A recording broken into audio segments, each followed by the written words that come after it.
बिस्मिल्लाहिर्रहमानिर्रहीम। अस्सलाम वालेकुम। कैसे हमारे तमाम देखने वाले व्यूवर्स, उम्मीद करता हूँ कि सब खैरियत से होंगे। अभी कुछ भाइयों ने जो है वो बर्ड्स की हैंड फीड के हवाले से जो है वो मालूमात करी थी, तो मेरे पास एक वीडियो बनी हुई थी। मैंने सोचा भाई आप सबके साथ जो है वो शेयर करते चलें। वीडियो के एंड तक जो है वो लाजमी जुड़े रहिएगा। ये माशाल्लाह हमारी कुछ पुरानी यादें बाइक की आवाज़ आपको आ रही होगी, कुछ भाई आए हुए। तो ये है कि वीडियो के साथ जो है वो एंड तक जो है वो जुड़े रहिएगा। और इसके साथ साथ जो है इस वीडियो के अंदर जो बेनिफिट्स हैं वो बेनिफिट्स हैंड फीड के हवाले से, किस टम्परेचर के ऊपर हैंड फीड बनाई जाती है, किस टम्परेचर के ऊपर हैंड फीड करवाई जाती है, बच्चों का क्या टम्परेचर होना चाहिए, टम्परेचर के हवाले से भी जो है वो मालूमात मैंने अपनी तरफ से कोशिश करी है कि जितना शॉर्ट टाइम के अंदर जितनी शॉर्ट वीडियो बना सकूँ। तो एंड तक जो है वो वीडियो के साथ लाजमी जुड़े रहिएगा। चैनल को सब्सक्राइब कर लें, शेयर कर लें, और उसके साथ साथ जो है वो फेसबुक के ऊपर जो है वो पेज भी बनाया गया है आर यू बर्ड्स के नाम से, उसको भी जो है वो फॉलो कर लें। वक्त के साथ साथ जो है इसी तरह की इन्फॉर्मेटिव वीडियो इंशाल्लाह ताला आप लोग के साथ जो है वो शेयर करते जाएंगे, जिसके अंदर इंशाल्लाह ताला आप लोग को बड़े बेनिफिट्स होंगे। तो दुआओं के अंदर भी याद रखिएगा। चलते हैं वीडियो की तरफ। इसके अंदर बीच में मैंने कहीं कहीं पे जो है वो क्लिप्स भी कुछ डालें, कुछ मैंने एडिशन करी है उस वीडियो के अंदर। तो पूरी एंड तक वीडियो देखिएगा, इंशाल्लाह ताला बड़ा फ़ायदा होगा। वो लोग भी जिन लोगों को हैंड फीड करवाने में थोड़े से मुश्किलात दरपेश आती हैंगी, तो उनके लिए भी एंड के अंदर मैंने पेरेंट्स के नीचे किस तरीके से हैंड फीड करवाई जाती है उसका तरीक़ेकार बताया है, ताकि लोग आहिस्ता आहिस्ता जो है वो अपना हाथ एडजस्ट कर सकें हैंड फीड के ऊपर। तो चलते हैं वीडियो की तरफ, एंड तक लाजमी जुड़े रहिएगा। अच्छा भाई ये देख लें, ये थर्मामीटर है, ये फीड का टम्परेचर देख लें। तकरीबन ये आप समझ लें 53 के आसपास टम्परेचर है। ये तरीक़ेकार देख लें। इसके अंदर फीड जो है वो किस हिसाब से। अच्छा, इसके अंदर रेशो जो होता है मेरा वो ज़्यादा होता है फीड का, और पानी का रेशो जो है वो मेरा पास कम होता है, क्योंकि मैं थोड़ी सी गाड़ी फीड चलाता हूँ। तो ये तरीक़ेकार है नॉर्मली। बस इसके अंदर आपने डालना है, साथ साथ मिक्स करते रहें।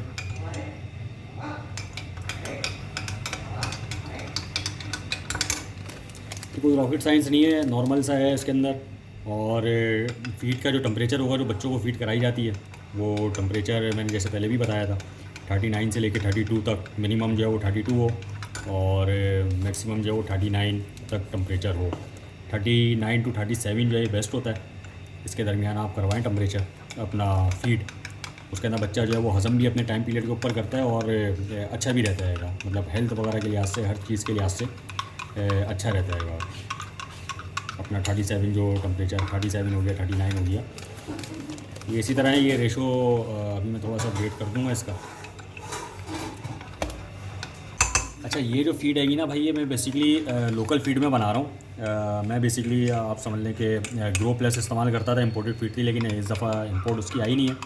तो ये फ़िलहाल मैं लोकल फीड इस्तेमाल करवा रहा हूँ। फीड के अंदर वैसे जो अल्हम्दुलिल्लाह सबसे अच्छी जो फीड है वो सेटागस है, लेकिन सेटागस मैंने चेंज इसलिए करी थी क्योंकि सेटागस का थोड़ा सा इशू ये है कि वो हर बर्ड के लिए अलग है, हर बर्ड के हिसाब से वो अलग अलग डिफरेंट है। ग्रो प्लस जो थी वो एक जैसी थी, सेम थी। ये देख लें भाई, ये तकरीबन फीड जो है वो तैयार हो गई है। थोड़ी देर के लिए इसको आपने छोड़ देना है। ये अपना थोड़ी बहुत जो फूलना होगा इसने वो फूल जाएगी फीड। तो मेरा जो रेशो होता है वो ये होता है, बिल्कुल गाढ़ा रेशो जो होता है ना मेरा।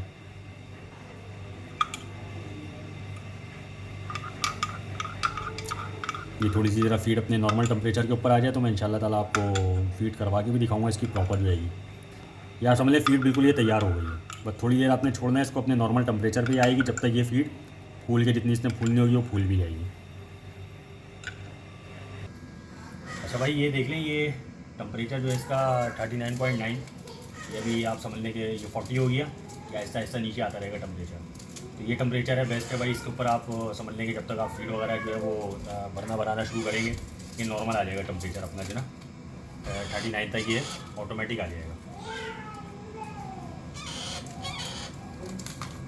अच्छा, इसके साथ साथ भाई ये निडल है, इस निडल से आप समझ लें कि मैं जो फीड करवा रहा हूँ इस निडल से करवा रहा हूँ।